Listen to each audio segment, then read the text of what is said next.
Hey everyone, just doing a update on these HDMI cables, just to show that whatever results I'm still seeing is the same from my original video. So again, Dynex high-speed HDMI cable with Ethernet connected to the ports necessary for testing the diagnostics feature. I just ran it here, but I'll show you again. I'm going to retry it with this cable.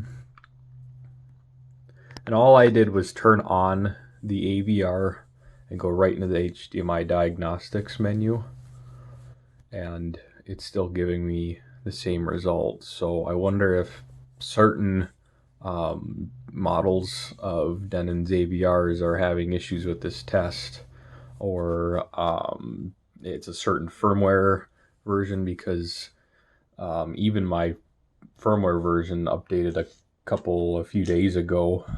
It could have fixed things in the background, but couple factors too. So as far as I can see, the same cable is producing the same results there. Let me try this other cable here. It's the regular set-top box cable I got in the past. Yeah, there we go. HDMI high-speed cable with Ethernet. So let's see.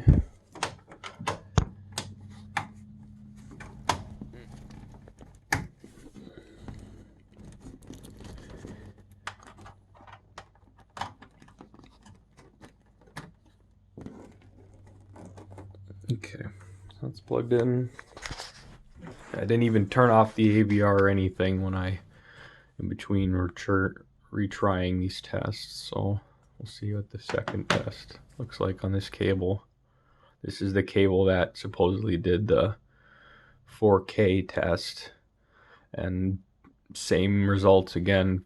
Cable test pass, 8K 40 gigabits per second. So not sure if it's again a specific model issue, but at least with this AVR S960H, the cable test is pretty consistent between the same cables a few days apart. So thanks for everyone watching. Hope you have a good day.